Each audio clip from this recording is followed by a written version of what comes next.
Fellas,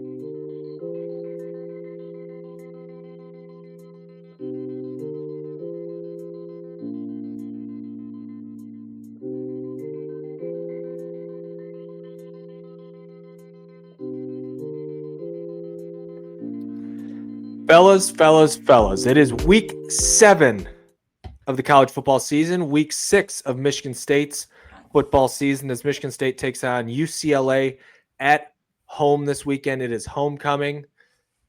They absolutely need a win. We talked through a lot of frustrations on the last episode.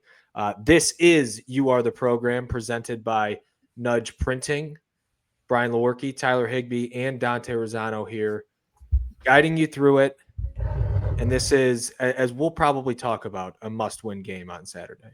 Yeah, Dante keeps switching up the intro on us, Higby. It's kind of getting me confused.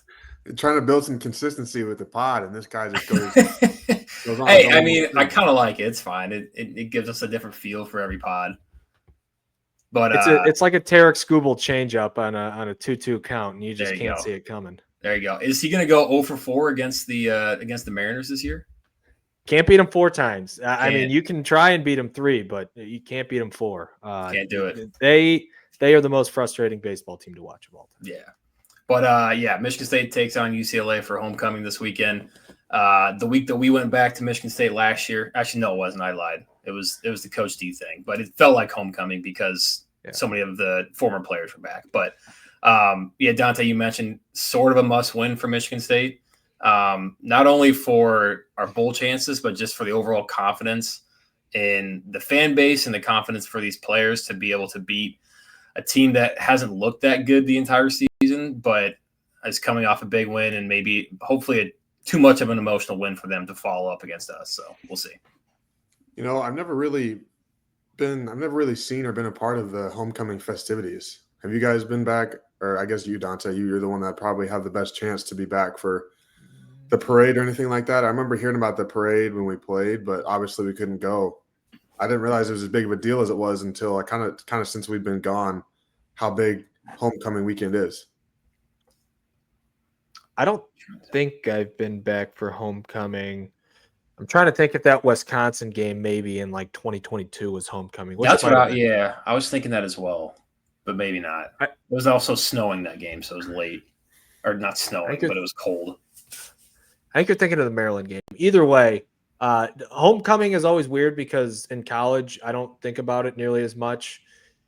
In high school, obviously, it's a very big thing. But, I haven't thought of any of the festivities or anything. But it is good from the standpoint of it's 1 week in the season where it does seem like a lot of people will be back. I know I'm at least planning on going to the game, and I got to follow through at this point. It'll be my first time going up this year and first opportunity really to go up.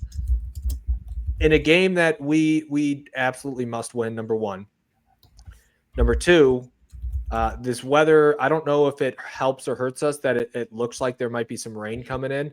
I'd hope that it helps us, but either way, it'll be a phenomenal weekend to get back to campus, and I know we'll be up there for the next home game, the Michigan game. That'll be a big one. So let's get into it. The first thing that I kind of wanted to talk about and talk through here, Michigan State, obviously, with UCLA this weekend, an 8.5-point favorite. I was really interested to see where this line was going to end up because UCLA coming off their big win and us coming off a performance where, again, if you'd have told us, just read us the score last week at this time, told us we lose 38-27, I think everyone kind of shrugs their shoulders and says, yeah, kind of what we expected, but how it happened was obviously the most frustrating part. Letting an opportunity slip, letting one that we really felt like we could have won go. So Michigan State, 8.5-point favorites. I got used to saying underdogs. 8.5-point favorites. Noon game, so this is going to be a 9 a.m. body clock for UCLA. This is going to be interesting because it fit, for the last specifically the USC game, we talked about this a lot. And this is the reverse of that as you see those West Coast teams coming east. And this is going to be a tough adjustment for them. Brian, you talked about their big win against Penn State. They're in an emotional spot right now, and I don't really know which UCLA team that we're going to get, especially with the time of this kick. Yeah, especially with the time of the kick, I think is going to play a huge factor into it. And obviously, coming off of a big win against Penn State, obviously they fired their head coach. They had a new offensive coordinator in Jerry Neuheisel, who played there, has some of the best hair I've ever seen in my life too. He has the long gold locks. He had the headset on over his head. He knew what he was doing with his shampoo and conditioning regimen. But if they come in with the same, what'd you say? That's enough. If they come in with the same confidence level that they did for this Penn State game with kind of nothing to lose, I mean, they kicked an onside against Penn State early on in that game to kind of go up by 2 scores. But if they come into the same confidence level that they did in that game and are able to hang around a little bit in this game and build off that confidence, this could be a tight game, and that 8.5 point spread that Michigan State is favored by might come a little close. But hopefully that doesn't happen. So I think they're in an interesting spot, kind of like you said, Dante. To me, they kind of blew all tanks last week against Penn State. That was their Super Bowl, if you will. I mean, they still had nothing to lose, but last week they truly had nothing to lose. They're going to do everything it took to kind of win that game, ruin Penn State's season. So I feel like they're kind of the team that, I mean, they're not going to just sneak up on you like they might have 2 weeks ago with all the unknown, with coaches getting fired and all that. So yes, I think it might have raised some eyebrows with the coaching staff with Michigan State. You're never just going to assume a win, but I think we're still in a good spot. To me, this UCLA team, I mean, they probably caught lightning in a bottle for a week. But we'll see. I mean, between the travel, they were in a big emotional game last week. To get back up for another big game on the road, early kickoff, that's asking a lot for a team that doesn't really have much of an identity right now. I think that's a great way to describe it as well. With Michigan State also was put on alert, and this flows right into my point. I kind of wanted to talk about this in the Nebraska post game, and there was enough to talk about in that game that this didn't come up. But it's going to be, how is this team going to respond? And you had talked about it with, well, how much UCLA, how much that might have taken out of them, but also from the Michigan State side of that, it kind of makes you look and in a game where maybe they, if they lose that game by 30, they're coming off and they're sleepy coming out against Nebraska and they sneak up on you. To me, and this is going to parlay into how is Michigan State going to respond, is there's no time to like sit around and sulk about what happened against Nebraska. They should have, Michigan State should have their own motivations to rid some demons after how that game ended. But if anything, with that UCLA result last week, I mean, that should even heighten your sense of, all right, we got to go. We got to get this thing back, because it's definitely a winnable game. I don't even think that's beyond a questionable doubt. But just kind of the mentality that goes into this. So I kind of want to open it up on the Michigan State side. With how that game ended last week, we had our share of frustrating games between 2016, the very disappointing season. But even more than that, I want to talk about kind of those 18 and 19 years to where we lost some games that were really frustrating. I think off the top of my head, like Arizona State week 2 at home, that was a really frustrating one to where it really felt like we should have won. And I can go on down the line. Oregon Redbox Bowl. This is going to sound really ugly to anyone listening or even us three here. Oregon Redbox Bowl, Illinois game in, I think, 18, Nebraska game in 19. Like, we've been through our share of games where it's a very, very disappointing loss for one reason or another.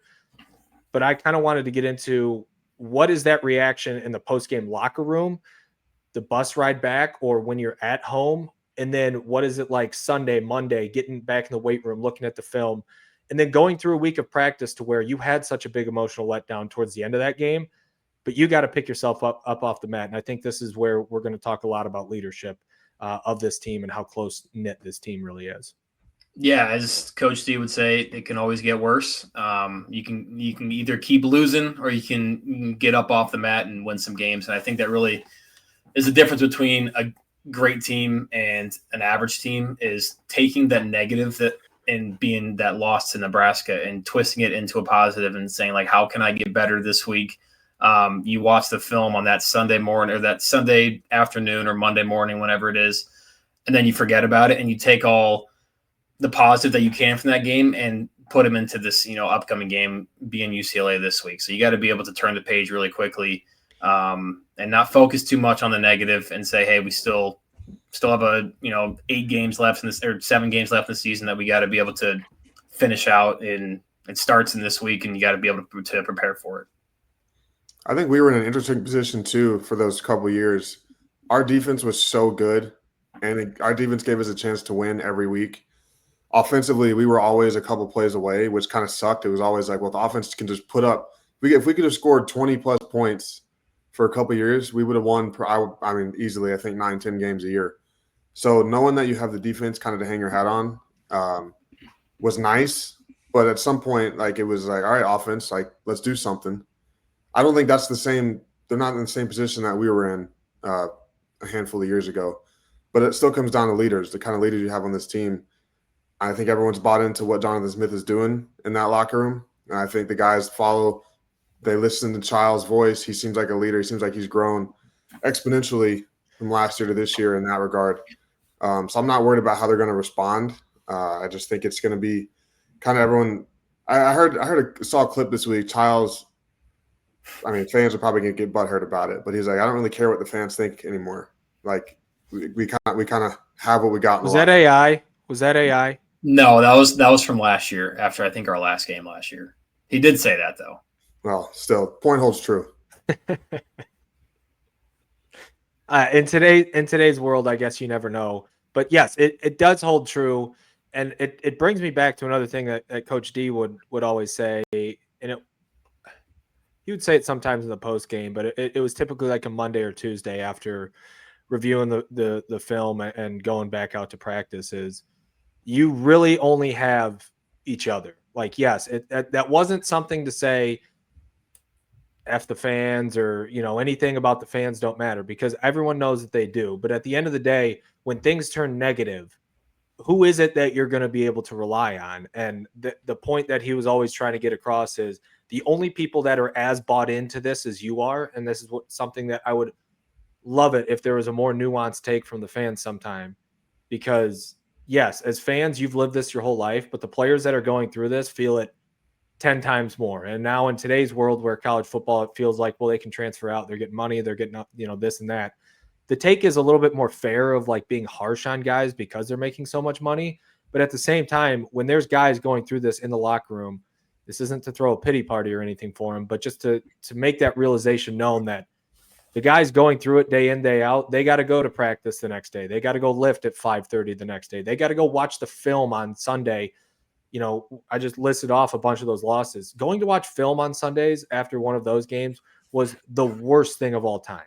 Like you're just, you're exhausted after the day before. It's a big day. You're putting it in, a lot into it. And then you got to go wake up and watch film the next day and sometimes lift and move around. So it's felt on the team side. 100%. All right. Wanted to get that out of the way. Now let's go into this game because as we just talked about, UCLA coming off a mammoth win against Penn State. And as we've covered already, this can really work both ways. And it's going to be very interesting to see early on. I think you're going to be able to tell a lot early on. But even if it's early on and we take a 10, 14-point lead, to me, it's going to be about, well, how can we keep extending it? And how can we play a clean game for 4 quarters? Because we haven't put that together yet. But defensively against this UCLA offense, it starts and it ends with Nico Iamaleava. This guy has taken a lot of criticism over the past year for leaving Tennessee in the way that he did, negotiating more money. And then he comes into UCLA and they start off 0-4, not winning a single one of their non-conference games. I believe they played Utah. I know they played UNLV. Utah, got destroyed. Yep, UNLV, and then New Mexico, correct? Yeah. Yes. And then they lose to Northwestern just to boot at the beginning of the Big Ten season. We were even talking on here that they might not win a single game all year. Well, that quickly went out the window when they probably won their least winnable game of the year, playing Penn State at home. And Nico on the year, he's been solid. He's at 65% completion. He's got almost 1,000 yards passing, and he's got 6 touchdowns to 3 interceptions.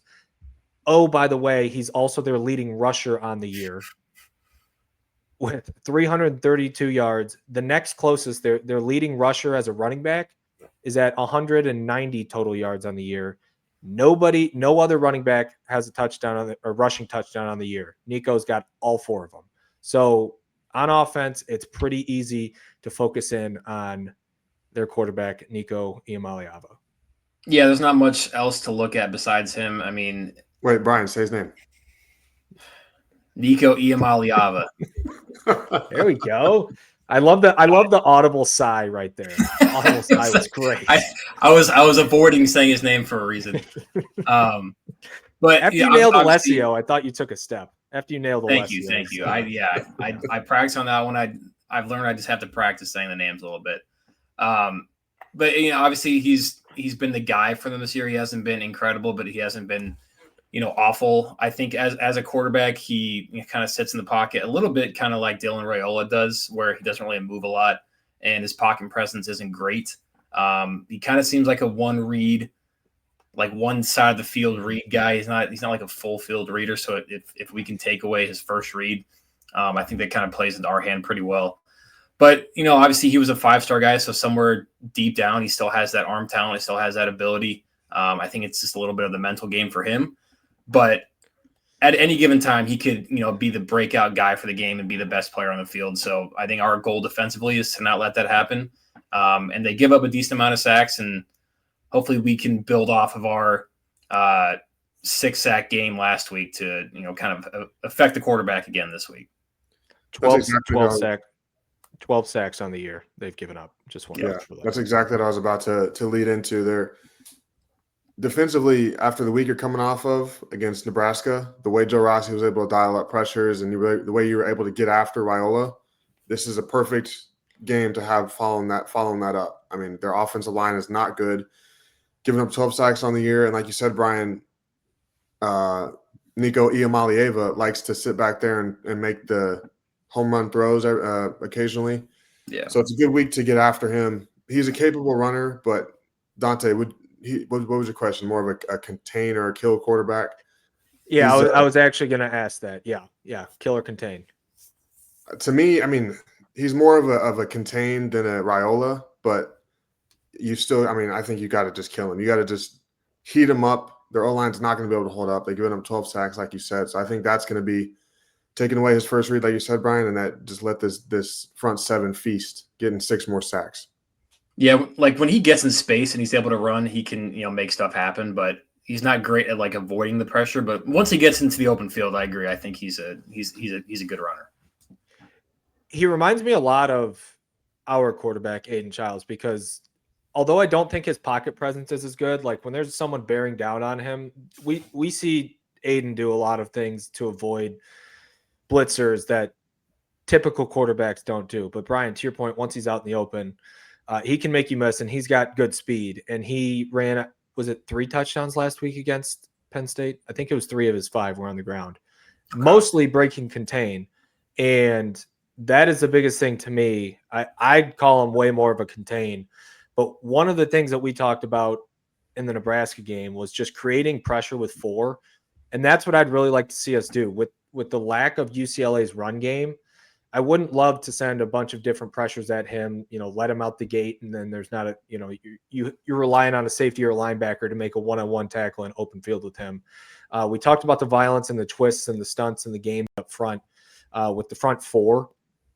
That's what I would love to see continue to build from this defense as we turn towards UCLA, because who their number one weapon is. I mean, none of their receivers are really as dynamic. I think the Nebraska passing attack that we saw last week in terms of the receivers that they had are much better than what UCLA is going to roll out there this week. So to me, the key is really going to be create pressure with 4 through any way possible. And I hope that we can continue to build on that front 4 performance that we got last week in terms of violence and intensity, in terms of our front 4 rushes, twists, stunts, being able to get there a certain way and maybe even spy him. I just really think in terms of Nico, he's kind of always looking for the big play. So if you can keep him in front of you, let him know that we're not going to let you out of the pocket. We're going to try and continue to push the pressure with the front four. I think that's going to be a successful game plan. And Tyler, you wrote down here in the notes about Jalen Berger. I didn't even know that he was on UCLA's team, and he's their RB3 now. Was there did he leave us mostly because he wasn't going to play, or did he want more opportunity, or did he feel like he was a starter? Do you know? I personally don't know. I would imagine he thought maybe he had a better role for him at UCLA or elsewhere. I wrote in there, do you think he regrets that decision? So I'll leave that up for you guys. I mean, probably, but also probably getting paid a nice check. He probably is. But it's not like he's looking at us and being like, "Well, God, I'm missing something over there." Yeah. We haven't shown that ability, but I mean, he's living in Hollywood, so he probably wouldn't be RB3 though. But it's tough because I don't remember the sequence of events where it happened. If he left before Nate Carter had come in, I don't know how that all worked. I can't remember. I think he probably entered the transfer portal before Nate Carter came in. But yeah, I mean, he definitely would have gotten at least more carries and more touches. But he's been playing there for 3 years. It's not like he's just been buried on the depth chart. I mean, he's been playing for 3 years. So okay. Yeah, I mean, I think the biggest thing before we wrap up UCLA's offense, again, number 1, Nico. Number 2, Nico. Number 3, it's Nico. The UCLA front on offense, not very good. I mean, they again giving up 12 sacks, especially with the competition that they have played. I mean, obviously you throw the Penn State game in there. I'm actually digging now to look at. They only have one game where they haven't given up a sack yet. All the rest of them have been 2+. So they're giving up sacks and giving up a lot of pressures. So they had 3 against Penn State. So point being, it's not like they gave up 6 to Penn State, who's got a really good front and really good players, and they were just out talent. No, they gave up 3 to Penn State. So that means they gave up a combined 9 between 3 group of 4 games and Northwestern. So we can get to the quarterback. It's just going to be about containing him. But Brian, I think you brought up a really good point, and he's still really talented. I mean, he throws a very pretty football, and if you let him get hot, he can be the best player on the field and win you a game. And so that's where I'll really, obviously the focus is on him. But if you give him that confidence, he can beat you. I don't want to say by himself, but he can keep you in a game himself for this UCLA offense. So that's really where the focus is going to be. But right now, I was just going to say real quick, I remember watching him at Tennessee. I think we talked about it. He used to always throw 100-mile-an-hour fastball every time, no matter what the throw was. But he has. I mean, just to prove y'all's point further, he's come a long way since his freshman year. That 5-star talent is still in there. Obviously, he has a rocket arm, so he'll beat you if you give him the opportunity. So I would love to see this defense not give him the opportunity. Got to jump on him early. That's the biggest thing. If you can knock his confidence early, he could be in for a long day. Because he, as much as he shows the good or what he can do, if you knock him early on the road, 9 a.m. body clock, I do think that this is a team that might give in a little bit, and if you want to take their will. So speaking of, and I wanted to talk about, got to play complementary football. You got to play complementary football, not only offense, defense, special teams. I wanted to talk about a complementary partner in Nudge Printing. I am proudly wearing the Nudge Printing black Spartan hat right now. We talk about their gear. We talk about the people that they are. Mid-Michigan company. They have a shop in Portland, Michigan, where you can, where they print everything local. But this hat here, it's also the comfort and quality. I mean, I know on Saturday, I hope that the sun breaks through so I can rock my my Michigan State shirt that I got from them.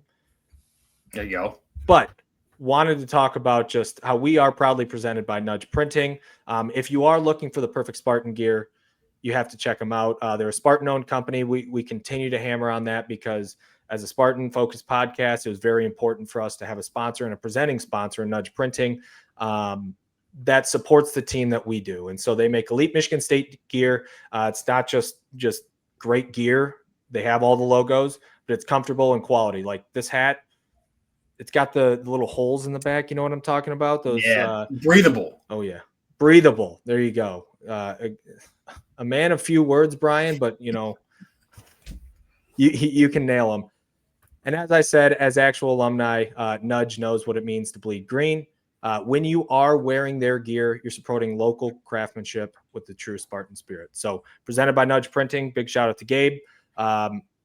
Hopefully at some point we can see him for a game. We didn't bring up the fact that I know he's not currently local, but I would love to get to a game with Gabe, or at least be able to maybe share a cold one with him. All right.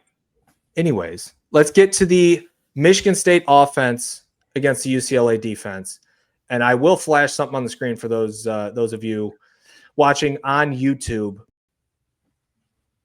But there is a lot of red on this graph. I'll get to this in a little bit.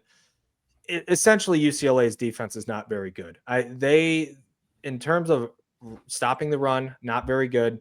Stopping the pass, not very good. And Brian, you had actually noted, was it Brian or Tyler? One of you had noted a very interesting stat. They've given up a 70% completion rate to every single team this year. So 4 games besides Northwestern, which says a lot. So this is a game where the offense really, really, really needs to take a step. And I had sent out a tweet last week, didn't age very well, but in the first 4 games, our offense looked like it had taken a step from last year. And I really wanted to see them take it even further because I think they have that type of potential with the weapons on the edge, with the quarterback we have. The offensive line's just got to rein it in. And I need to see this offense kind of own that and know that and be very effective on Saturday. Yeah, I think my biggest point is to not let a subpar game offensively snowball into another game. And it kind of goes back to our point that we talked about earlier. It's just kind of building, even off the bat, you can take some good from it and kind of build off that. Obviously, we have to get our playmakers the ball, get the guys, our top speed guys in space. With the weather, I'm a little concerned about throwing the ball. I mean, it's obviously not. Hopefully, it doesn't rain too bad, but there is going to be a little showers in the forecast. And as a former quarterback, I don't love throwing in the rain. It just makes everything harder. So just trying to build off of that, and that not letting stuff snowball, I think is the biggest thing. Get that running game going again, like we've kind of had in a couple games prior, and let Aiden Childs work and kind of do his thing against this UCLA defense. Dante, that you mentioned, is not very good in most facets of the game. You kind of mentioned it earlier, Dante. This UCLA team feels like a team that will quit if given the opportunity, especially if this Michigan State team goes up early. So I'd like to see this offense go up early, go up a couple scores, and continue to score, continue to get in the end zone. I don't like that Western Michigan game, the first game of the year. It never really felt like we were going to lose that game, but it didn't. I know, Dante, you weren't too happy with the second half. It never felt comfortable, it never felt easy in the second half. So I'd love to see this team continue to click on all cylinders, and really just kind of put UCLA out early. But yeah, this UCLA team's this defense is not great. I would like to see. I don't think it's going to change in 1 week, but I've had a little bit of an issue of being a little too predictable on first and second down. But we've talked about moving Childs off his spot, off the straight dropbacks, running the ball, the TFLs, all that kind of stuff. It really comes down to goes back to day one stuff, imposing your will and just not making the same mistakes you've made the last couple weeks. Football is a pretty simple game, isn't it? You just gotta move the ball and not be predictable. Get in the end zone. It's that simple. Yeah, get in the end zone, get a first down, honestly just get a couple first downs and flip the field, even if you're not scoring. I mean, that's what you want to do against great teams. But I mean, obviously putting up points and putting up long drives, I think, is key too. Yeah.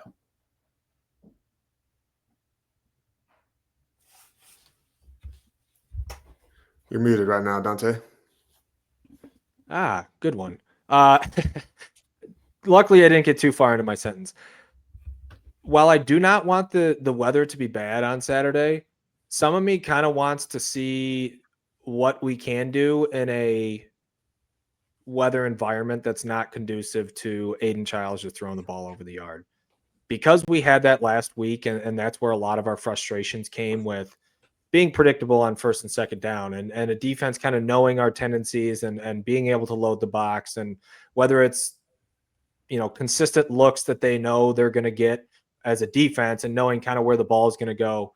I wouldn't hate it if in the first half the weather is a little sloppy and we have to figure out a game plan that's all right. Well, we can't rely on throwing the deep ball. So how are we going to get the ball into our playmakers' hands quick, or how are we going to run the ball effectively, even on first and second down when they know we might be running the ball? Are we going to use Aiden Child's legs a little bit more? Are we going to show something different? Those are kind of the things that I'm looking for this week, because I think a lot of our frustrations that we talked about last week were built off of the fact that, the offense didn't look good, but it wasn't just Aiden Childs having a bad game. It wasn't just the offensive line having a bad game. It was the play calling was not great. And so that's where the sicko in me would kind of like to see a little bit of gross weather and see that our offense can still dominate. But for the most part, I mean, like I just said, we need to get the ball into Nick Marsh and Amari Kelly's hands more by any means necessary. And I don't care if it's raining or not.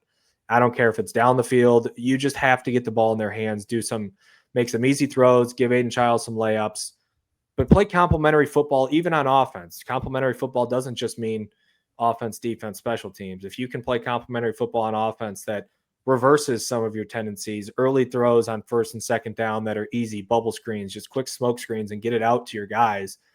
That's what I would really like to see, because with the UCLA defense that's red all over the board in terms of their EPA per play, run or pass, reverse some tendencies, show them something different that all of a sudden, right, very early in the game, puts them on their heels and says, all right, well, they're changing a little bit of what they do. So we got to kind of play a little bit more conservative on first and second down versus just loading the box, because I think that's a perfect situation. And that's where a lot of our frustration comes from, is when a team thinks they know your tendencies and they're going to load the box. Well, here's Nick Marsh. Try to tackle him 1-on-1 or 2-on-2 out there when we have a blocker. So that's what I would really like to see early with this Michigan State offense, and they need to start fast. Yeah, I think I would echo what both of you were saying about starting fast, is kind of getting that bad taste out of your mouth too from last week, and being able to put some points on the board early, or just moving the ball, getting some yards, getting guys confident early on in the game. It can really go a long way for through the entire course of the game, is starting off hot and being able to get that that first scripted drive going, and kind of build off of that. Hopefully, get a 7-0 lead early on in the game. And just keep building on that throughout the entire game. And obviously the quick passes, we mentioned that in the post game, or the Nebraska post game pod, getting those quick passes and just letting guys work in space is pretty much the main thing, in my opinion. Just to play devil's advocate, I know I just talked about trying to put this UCLA team out because they're going to want to quit early kickoff. How much emotion do they have left in the tank? But if you give a team like this any glimmer of hope, if you give them an early turnover, if you are starting to beat yourself, you're getting behind the sticks, that's exactly what you don't want to do against a team like this, who still has nothing to lose, but they have a ton of confidence coming off a big win last week. Yeah. I think the opening script is going to be very interesting, but then I think we've all agreed that for the most part, Brian Lindgren does a pretty good job, or our coaching staff does a pretty good job early on in the second half, scripting some things that you like to see. But it's just, I think a lot of the frustration comes from continuing that when we do slow down eventually. So I think it's going to be really interesting on the flip side of, all right, does he reverse tendencies early? Number one. And if he reverses tendencies, you're always going to go back to your DNA, your bread and butter on offense. But how do you continue to kind of evolve as an offense and show different looks? I think is going to be really interesting. If nobody has anything more on that, I did want to talk about our offensive line, which obviously was a big issue in the Nebraska game. I'm wondering, and I feel like I know where this coaching staff's going to go, but I am wondering if this offensive line gets shaken up again a week after the Nebraska game playing the way that they did. I think we would all three agree that we would like to see Connor Moore go back to right tackle and keep everything the same, and then bring Rustin Young over to that left side, get him in there, let him get some experience, let him get some reps. Because to me, like, you don't have anything to lose. You saw what the product was against Nebraska. You saw what the end product was. You gave up 11 pressures, 12 TFLs, 4 sacks against a defensive line that's good, but it's not anything special. It's not a Michigan. It's not an Ohio State or an Oregon. So, Tyler, I'll throw this one over to you first. Where would you like to see this offensive line go? Would you like to see them keep it consistent and maybe hope that Lepo plays a better game, or would you like to see them go back to where we were at, throw Rustin Young in there and get him some experience? Yeah, look, never been in the industry of calling for people's jobs, but obviously we've seen the product, and there's tweets out there that have data to back it up. It hasn't gone great for Lepo up to this point. But yeah, I would like to see Rustin Young get in there, get his feet wet a little bit at the tackle spot. Because when you move guys around, I've talked about going from right to left side, but then you start moving guys from right to left. You're moving 1, 2, you're moving 2, 3, 4 pieces around. That makes it more difficult for guys to get continuity and playing with each other. So you just stick one guy in there, plug and play, kind of let him figure it out, let him get comfortable with that left guard. It's a lot easier to kind of plug and play that way than to shuffle guys around. Yeah, shout out to my guy, Ebbett Matasovsky. I was on his podcast earlier. He tweeted out something, and not that PFF grades are the end-all, be-all, but to your point, Tyler, Ashton Lepo, I think, had 4 of the 5 worst PFF-graded offensive players in the Jonathan Smith era, not that it's been a long time, but obviously he's kind of struggled in that aspect of, just playing offensive line. So maybe getting some shuffling and getting some other guys new looks, I think, would be, obviously helpful. Just to your point, Dante, like we've seen this product with that line we had last week. But if you switch it up, can it get much worse? Like maybe the upsides, I think I told you guys, was it maybe this morning or yesterday, you might have some of the problems, but the ceiling might be higher. Like if you let them work some kinks out, maybe the ceiling's higher. Sorry, a Yankee just hit one of the Blue Jays pretty much in the head with a fastball. So, yeah, I mean, we talked about this earlier in the week, just a text thread between us. Like that was the entire point. At this point, I guess I don't know what you have to lose, because Rustin Young was a pretty highly touted recruit. He might not be ready, I don't think, physically. I still think he looks a little light. But devil's advocate to what you were saying, like if you throw him in there and it doesn't work out, all of a sudden your only next move is to flip back again. And I guess that still is the move, because even if, like, let's say it continues to go bad off of last week and you have Lepo at right, Moore at left, and that doesn't continue to work, and then you're probably just flipping more back. So it's a lot of flipping for Connor Moore, and I think he's been one of our better offensive linemen and definitely one of our best tackles and most consistent tackles. But especially early on, you need to establish this run game. We talked about reversing tendencies and all that.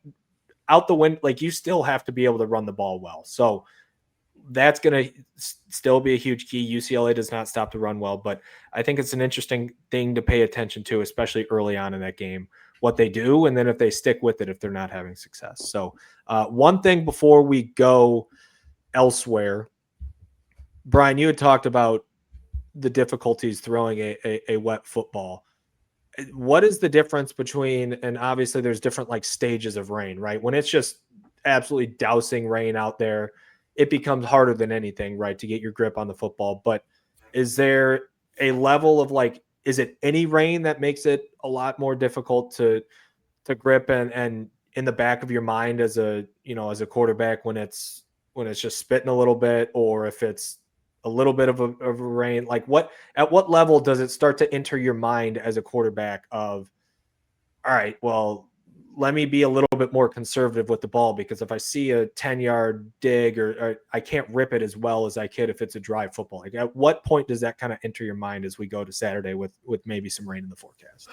I would say, I mean, just even like a little bit of rain. Obviously, the ball boys that are drying off the ball in between plays, and if it's starting to rain a little bit, they'll be switching out balls every single play to try and get a dry one. But when you try and grip the ball, like, you can't throw the ball as hard because obviously it slips out of your hands. So you throw the ball a little softer, which kind of messes. It's like trying to hit like a 70% drive on the golf course when you're just like trying to hit it like just one like straight like 200 yards. Little fairway finder. Yeah, nice little fairway finder. But then I call that one the bunt. I've started to master that one this year. Really? Just lay down a nice little bunt. But it gets a little harder because, you know, when you're throwing full speed, you got everything working, and then everything kind of slows down when you try and take a little bit off the ball, and the ball can kind of start spraying a little bit just because your mechanics aren't exactly right and stuff like that. So, I mean, there's a little, like, once the ball, there's like a certain point, it's kind of hard to explain exactly when it is, but hopefully we don't reach that point where Aiden Childs kind of feels that in the back of his head. Here's a question for you. Would you rather have it super rainy and windy or some rain but cold? I would say some rain and cold. Like real cold. Yeah. Okay, well, I mean, wind and rain combo is terrible. Big Ten in November. Late November. At Nebraska. So would I rather be 2018 Nebraska or really rainy and windy? Or 2019 Illinois? 2019 Illinois. Dude, we had some awful ones. Was that We had some what was our awful senior games. What was our senior night game? Was that Maryland or Rutgers at home? And it was like sleeting, snowing, raining. It was every single layer of snow to rain to I've tried to explain that to weather some people, that game, and I've never understood how it wasn't snowing or sleeting from the start. It literally was raining, but it was so cold, turned to sleet, turned to snow, and everything was icy and just miserable. Yeah. I'd rather 70 than 20. How about that? Yeah, there you go.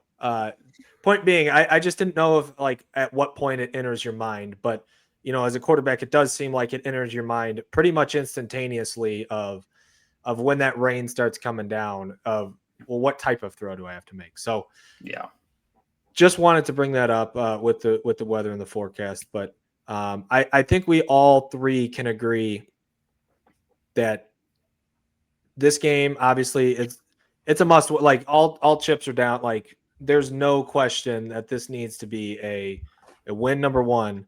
But to me, it's kind of like how you do it too. You know, if you come back, and any win we'll take, right? But like, the thing that would make me most fulfilled and, like, you know, not forget about the Nebraska game, but start to wipe that off a little bit, is if this team comes out and they look like they're playing with an edge, and they're playing with an edge early, and then they get out to a lead, and, you know, I'm not saying they're going to win 55-0, but just kind of that attitude and motivation and drive that they play with the entire game. Because I feel like throughout the 2 years, we've seen some games where they look good early and then start to tail off. Like, if there's any time to show one of your best 4-quarter performances, it's now. So just look consistent the entire game.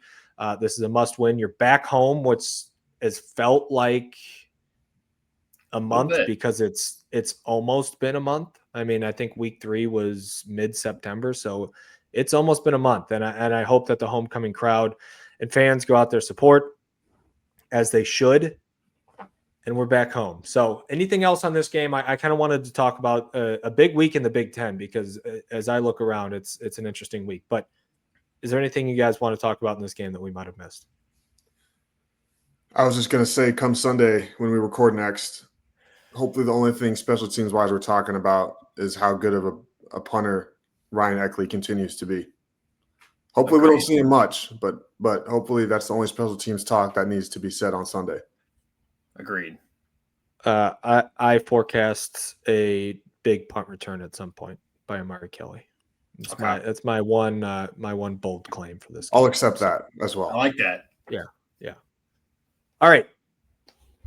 I have this section here titled it's a big week in the Big Ten. There's a lot of interesting games. Just around the table here. There's Michigan at USC. USC is a 2.5-point favorite. IU at Oregon, number 3 versus number 7. We'll see what IU is really made of and what Kirk Cignetti's got going out there, because I think they have a chance to win that game. Maryland at home against Nebraska, another game that intrigues me as a sicko here, because I listen, I give Maryland, and I feel like we give Maryland a lot of flack, probably me more than others, but they got a chance, and we just played that Nebraska team. Illinois plus 14 against Ohio State, and then even on Friday night, a little Friday night action, Washington against Rutgers, which to me is also a fascinating game. There is a lot to like this week in the Big Ten. What game are you guys going to focus on the most? And who do you think, if anyone, can pull off a big upset? I mean, I think I'm going to go with the obvious game, Indiana, Oregon. Obviously, Coach Cignetti has proven that he's going to show up in the big game. And still somewhere in the back of my mind, what? Has he proven that he's going to show up in the big game? I mean, the only one that they've really underperformed in is Ohio State last year. See, this is where we were talking separately. Like he shows up, but he shows up to like cover. I mean, even the Notre Dame game last year, they were dead. They were dead in the water. They're getting killed the whole time, and then all of a sudden, like 5 minutes, he punted on Notre Dame's 45, down 24 points in the fourth quarter, and somehow they cover. Yeah. The point being, Indiana is a good team, and still somewhere in the back of my mind, I feel like Indiana is going to return to Indiana, but they continually don't. So I'm very intrigued on how they're going to fare up against Oregon, who I think is still going to probably win the Big Ten, or at least it'll be Oregon or Ohio State. So that's kind of what I got my eye on. And I think they do have a chance to beat Oregon. Yeah, I mean, I'm kind of with you. I like that game a lot too. That kind of leads me into my lock, part of my lock actually. I really like the over in that Indiana Oregon game because of kind of what you said. Sig's been able to score points and cover for the most part throughout his tenure at Indiana. But I think that game's going to be entertaining. Asked about the upset, Dante. I think I'm still higher on Illinois than a lot of people are. I'm not saying they're going to win, but I think that game's going to be a lot closer than 14.5, especially at home. We'll see. I don't know. I mean, their outlier obviously being the Indiana game when they got absolutely dog walked, but we'll see. That game intrigues me as well. Would you be more surprised if Indiana won or Illinois won? Illinois.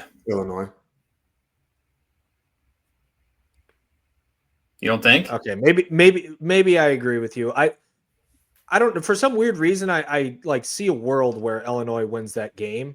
It's not that I don't see a world where Indiana wins that game, but for some reason, Champaign, this is their biggest. This has to be one of their biggest home games that they've had, almost ever. For some reason, like in my mind, I see that as a more likely upset than Indiana. But to your point, like I don't want to take anything away from Indiana here. One of the locks that I was considering was Indiana plus 7.5, because not that I don't think they're going to win that game, but I think Cignetti plays a very conservative game to make things look close and give the illusion of, okay, we're just going to kind of sit on the ball and make sure that this isn't like the loss that they had against Illinois. I feel like he's a very self-aware coach, right? With the Illinois game, they found something that they knew they could just hammer Illinois on. And so they did that. They ran up the score. I do feel like when he's in a game that he knows that they're at a deficiency, he plays a little bit more conservatively, because you don't have to go 12-0 to win or to get into the college football playoff. You only have to go 10-2, 11-1 in today's college football, and especially with their schedule, you can't go 9-3. So there's a little part of me that thinks he plays a little conservatively in those situations. But the Maryland-Nebraska game actually kind of intrigues me because, as I've said, constantly give Maryland a little bit of flack. I think they can. I think they can very much win this game because we saw what Nebraska was last year, and this quarterback. I mean, this is his time to show. Malik Washington. He looks really good, very intriguing to me. They're only 6.5-point underdogs. I think they're going to get it done this week. I think they are the most likely underdog to win this week outside or with the Illinois game and the Indiana-Oregon game. Real quick, any mention? Who do you think? Do you think Michigan's going to go on the road and beat USC? What was the spread in that game? 2.5 to Michigan. USC minus 2.5. Oh, okay. No, I think USC wins. I kind of think Michigan wins. Yeah, I agree. I think it's the style of football that USC struggles with, and it'll be pretty telling to me if USC can win this game because their defense has been improved. I think Maiyava's good. That game to me is obviously the most even out of all of those that I had mentioned. So I think it's going to be a great game. But I agree with you, Tyler. I think Michigan's going to go on the road and win. So all right, let's get into our locks. DC real quick too. The Bama Missouri game, the 11 kickoff, and well, I was going to say Texas A&M Florida just because I'm going to that one. I'm expecting points in that A&M Florida game as well. You are? I am. For what reason? Yeah, what gives you that? What gives you that impression? I like Marcel Reed, and I've been a DJ Lagway fan from day one. I think they might have unlocked something last week. Oh, did they now? What did they? How many points did they score last week? I think like 21 or something. But LSU's defense is good. Wait, they played Texas. Oh, that's right, Texas. All right. They have unlocked DJ Lagway. They scored 21 points against Texas. Tyler's he had 5 picks against Miami. No, that was against LSU where he threw 5 picks. So I'm glad that the bar is set real high over there in Florida. 21 points, a lot of points. So, all right, let's get into our locks before we take this thing way off the rails. Tyler, I know you talked about a big game in the SEC. I know you were between 2 locks, but I think you're going to go with one of these because you had already mentioned it.